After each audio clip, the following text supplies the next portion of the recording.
Some people think that the secret to great Pozole Rojo is with the pork, but I believe that it lies right here with the chilies. It's going to add a deep, rich, earthy aroma that's reminiscent of leather and smoke in the best way.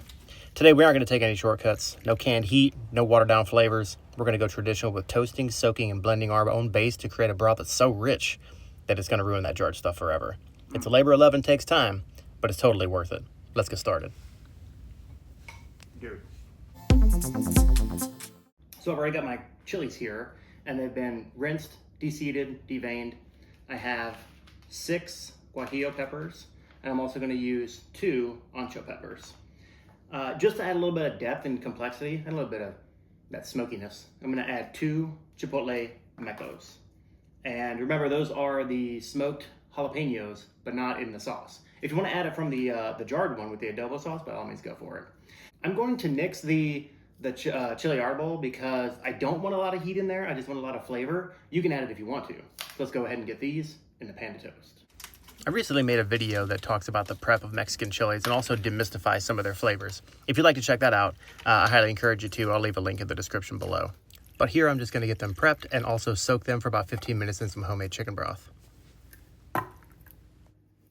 All right, now that we have our chilies to the blender cup, what I'm going to do is go through the rest of the ingredients. I want to add a teaspoon of salt. I want to add 1 onion that's been quartered. I also want to add 6 to 8 cloves of garlic. This is about a head's worth, and you can add less, but I'm not sure we can be friends if we do that. And here we have our ½ teaspoon of cumin. Now, this has been toasted on the same skillet that we did for the peppers. And we're gonna go ahead and add that. Boom, this is grounding them. You can do it in molcajete along with the garlic if you like. That'd be a pretty baller move. Of course, you could also remove the chili skins and the seeds prior to, which would result in a smoother broth. You can do your straining with only the chilies first. So go through all the prep like we talked about, but instead of adding the onion, the garlic, the cumin, everything like that into the blender cup, just do the chilies with the soaking liquid first. That way you can strain all that out, you can push it through a sieve, and then you can get this. And then once you have the strained chili sauce, what you can do there is take the blender cup, add this guy with the other ingredients that we mentioned before, blitz those up, and then you can take that carafe and just boom, just dump it right into the pot with the pork. Of course, if you don't care about that, then we can just continue on with the process. With this, we're gonna go ahead and give this a blitz. If you need to add more chicken stock, by all means go for it. I also have a video on how I make my own chicken broth. I'll put a link in the description below. And the other thing you can do is just simply add water. We can season as we go, and we're gonna add water anyways. So we're gonna go ahead and give this a blitz. But before I do that, I would also like to talk about the rest of the accoutrement. So in here, I've got 2 bay leaves, which we're gonna add once the broth is rip-roaring ready to go, as well as the chicken stock that we talked about earlier. Now, for Pozole Rojo, there is also the traditional ingredient of hominy. A couple of ways you can go about doing that. Number 1, you can take some hot liquid and soak these for about an hour. You can probably do that while the pork is simmering away anyways. The other route that you can go is you can just use hominy in a can.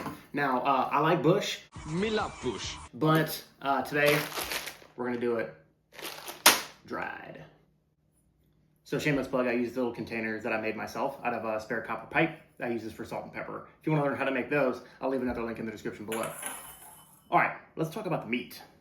This is a bone-in pork shoulder, and it's right under 3 pounds. That's gonna be just enough for me and my family, so that's what's up. If you get the big boy pork shoulder and you have to do a little bit of skimming and trimming, of course, of the fat cap, I would recommend like cutting those into like little lardon pieces, little tiny pieces like that. And then you can throw them right in the skillet or in the pot. That way you can render them down and you can just use the fat from your meat without having to use like something else. It's kind of like rendering your own lard. I highly recommend it, or you can just use lard from the store anyways. So that's what's up. Now let's talk about the secret ingredient besides the pork and chilies. And that's gonna be my favorite secret weapon, which is the pork foot, the pig's trotter. Let's get something straight, Trotter. I don't like the ego. I don't like the flash.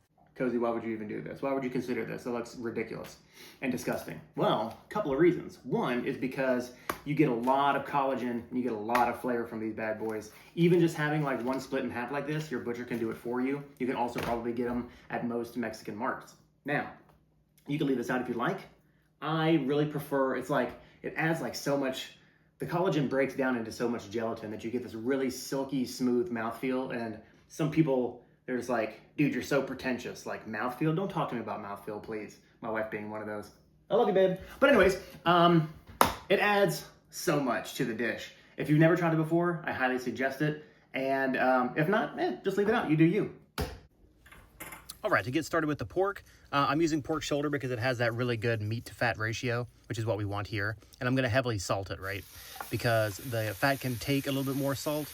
And I'm also doing this bone in. So if you just get like a boneless pork shoulder or a picnic roast or something like that, then by all means, you can cut those into chunks, and that way you can maximize the browning to add flavor to your dish. Here, I'm just doing it all as one piece just because it has that bone in, so I'm just gonna leave it go like that, and just make sure that you scrape the pan and just kind of get up some of those brown bits as you can. Try to hit it from all sides, that way you just maximize that browning, especially here as one piece where you have that bone-in piece of pork. And then here I'm just going to add the carafe of the chili mix, and I just want to let it sizzle and toast a little bit in the remaining fat that's in the pan. That way you can kind of build that depth of flavor. And then I'll just rinse the carafe here with some of the chicken broth that I'm going to inevitably use anyways. That way we kind of, get as much out as we can so we don't waste anything. And then you just want to go ahead and scrape the bottom of the pot, just try to loosen up any of those brown bits because that is the foundation that we built with the pork so far. And then once it's sizzled away for maybe 5 minutes or so, I go ahead and add the remaining chicken broth and any water to make up for it because we want to make sure that the meat is submerged. And make sure you get any drippings that are on the plate as well.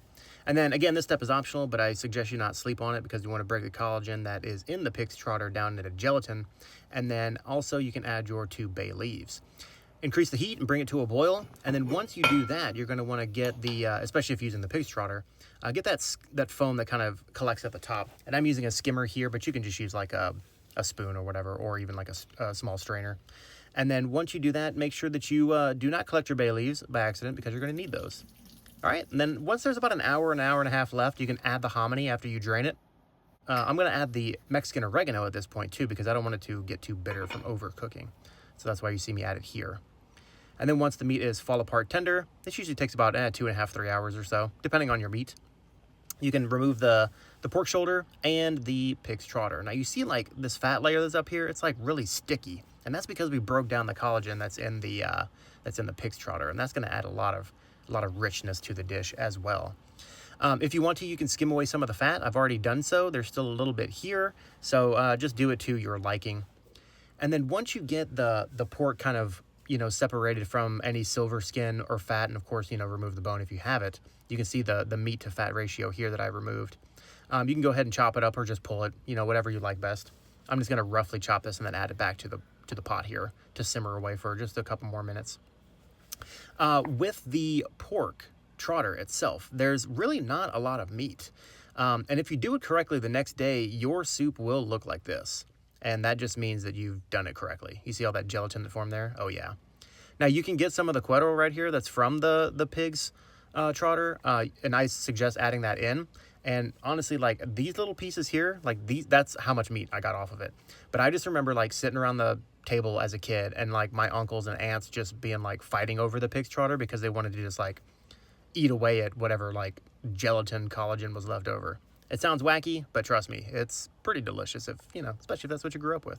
So I'm going to add those cuero pieces back in and just kind of like, you see how sticky my knife is. I don't want to lose any of that. That's just how I am, dude. That's how I grew up. All right. So don't judge. It's definitely worth it. It's like so good. All right. So while that's going on, right, you can definitely get your garnishes together. I've got some radish, jalapeno, some white onion, and some cilantro, as well as some limes here. Just make sure that, you remove any kind of stickers. This one has like a taco on it, which I think is funny. So like, that's what's up. It's a sticker, bro. I eat stickers all the time, dude. Oh my God. All right, after you've added the meat back to the pot and everything's come up to temp, this is your last chance to check for seasoning. So go ahead and do that. Add salt as necessary. And then it's time to bowl it up and garnish it up. So I know that a lot of traditional recipes, especially the ones you see online, like they call for thinly sliced cabbage. I never grew up that way, but if that's you, absolutely go for it, right? No judgment. Me, I'm just going to go heavy on the white onion and cilantro, as well as some radish and some jalapeno for crunch and some heat. Other than that, let's go. Let's get it. All right, let's go in for a bite. We'll do a little squeeze of lime in here, just to give it a little zippy dip. All right, I can't wait. This thing looks, smells amazing. Try to get get a little hominy in there.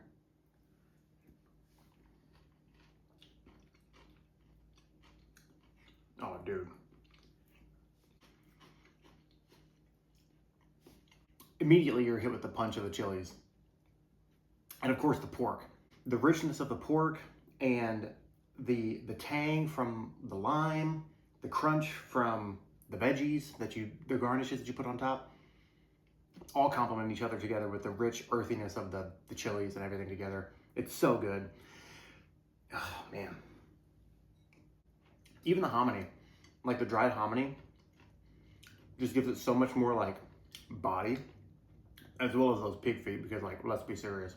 Like I could feel, even from like the 2 or 3 bites that I just took, it has that like lip smacking, gelatin, unctuous, just amazingness. So good. I was so preoccupied with the dish itself that I forgot. I usually like to take a little tortilla, corn tortilla, and I'll just kind of like mix them up. I usually take a corn tortilla, and even store-bought, right? And I'll just put it on the gas stove and just flip it a few times just to get a little bit of char. And it's like, I don't know, like my aunts and uncles, they always used to do this.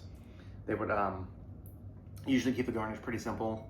White onion, always white onion, a little bit of lime, usually a little bit more Mexican oregano and some cilantro. The flavors and the smell, just like using, again, the pig's foot, just gives it that like, that reminiscent smell. Is almost like menudo, you know what I'm talking about? Dude, toasting the chilies, toasting the spices, taking that extra time to do it. And don't sleep on the pig's feet. Like, I know it's like, it's weird, but like you can literally just pull it out and toss it if you want to, right? I took the time to just chop up that skin just to give it a little bit extra body, and it really adds to the texture. And toast some chilies, I'm telling you. That's what's up. It's the little things, right? You build it with love. Just one of those nostalgic things for me. Like, it's so good. It's so good. But all right, I'm gonna quit talking about it. I hope you enjoyed this recipe. I hope that you try this yourself. Let me know in the comments what you think. And let me know, like I know I skimped on the cabbage, right? That's like a pretty traditional thing here, but I prefer cilantro and onion. That's just the way I grew up, and that's just how I do it. So like, that's what's up, right? But anyways, try it out. I'll catch you on the next one. Peace.